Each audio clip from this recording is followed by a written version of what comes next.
Cardim tem informações, tem novidades aqui sobre o caso daqueles técnicos de enfermagem suspeitos de assassinar pacientes. Oi, Igor, boa noite.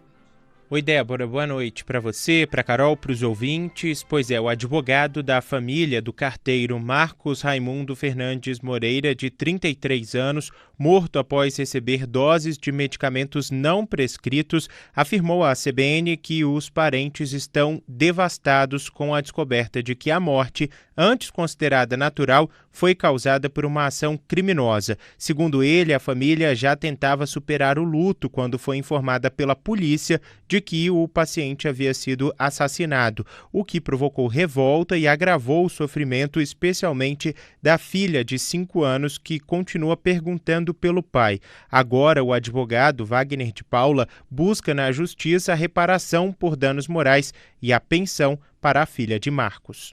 Nossa, a família está devastada, porque já tinha passado aquele períodozinho do luto, estavam se conformados, ele faleceu porque teve uma doença, faleceu por causas naturais, vamos dizer assim. Aí de repente descobre, por meio da polícia, que ele foi assassinado. Aí gera uma revolta grande demais. Então, era pro meu filho estar aqui vivo e tal. A mãe dele fala isso, a mãe dele não consegue dar entrevista, dorme à base de remédios, a irmã, tá todo mundo. A filhinha dele pergunta pelo pai se ele não vai voltar, uma filha de 5 anos que ele tem. O carteiro foi uma das 3 vítimas da suposta atuação coordenada de 3 técnicos de enfermagem presos aqui no Distrito Federal. Ele deu entrada no Hospital Anchieta, em Taguatinga, com suspeita de pancreatite, caminhando, conversando e sem histórico de doenças graves. Após uma piora repentina no quadro, foi levado para a UTI, sofreu 2 paradas cardíacas e morreu no dia 1º de dezembro, depois de 14 dias internado. As investigações apontam que a segunda parada cardíaca ocorreu após a aplicação irregular de um medicamento diretamente na veia. A Polícia Civil agora apura a atuação do técnico de enfermagem Marcos Vinícius Silva Barbosa de Araújo, de 24 anos, com o apoio de 2 colegas, suspeitos de provocar também a morte de 2 pacientes, um servidor público de 63 anos e uma professora aposentada de 75, que, além da medicação sem prescrição, receberam também doses de desinfetante na veia. Os 3 estão presos e a polícia ainda tenta esclarecer os motivos dos crimes.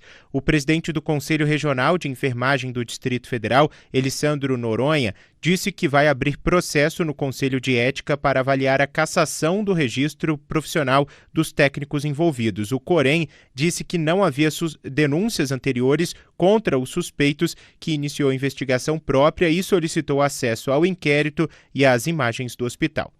O nosso código de ética ele prevê que, acontecendo algo dentro da unidade de saúde, o supervisor ou gerente da unidade que cuida da enfermagem tem que comunicar imediatamente ao conselho para que a gente inicie os processos de investigação. Como não recebi nada oficial, nós entramos em contato com o hospital pedindo acesso aos prontuários ou às investigações internas. O hospital não enviou os nomes com as características para iniciarmos o processo ético, porque o processo corre em segredo de justiça. Temos reunião com a Polícia Civil para ver se a gente tem acesso a outros elementos que provem ou que dê mais robustez a essa denúncia. O Conselho confirmou ainda que o técnico Marcos Vinícius atuava em outra unidade de saúde aqui no DF, mas que foi desligado e que não há suspeita de casos semelhantes nessa instituição. A Polícia Civil segue apurando se há outras vítimas e também qual a motivação para os crimes, o que ainda não está claro. Débora. Obrigada, Igor, pelas informações.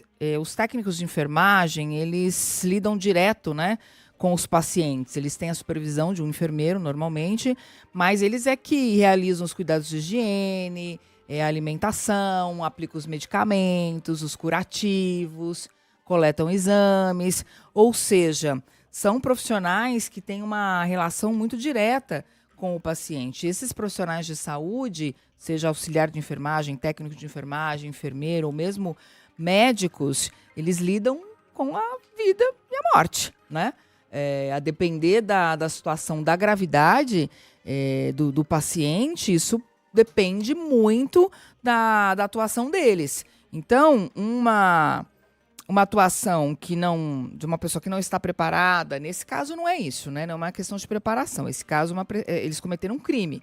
né, foram assassinados, eles cometeram um crime, assassinando esses pacientes. Mas a falta de preparo ou uma negligência, isso pode custar a vida de alguém. Ainda ontem aqui, né, Carol, a gente falava sobre as faculdades que tiveram notas baixas no ENAMED, o Exame Nacional de Avaliação da Formação Médica. Aí o Conselho Federal de Medicina, o CFM, começou a discutir justamente a elaboração de uma norma para barrar os alunos que foram reprovados nesse exame, para que eles não obtenham o CRM, né, que é o Conselho Regional de Medicina, o registro médico para trabalhar.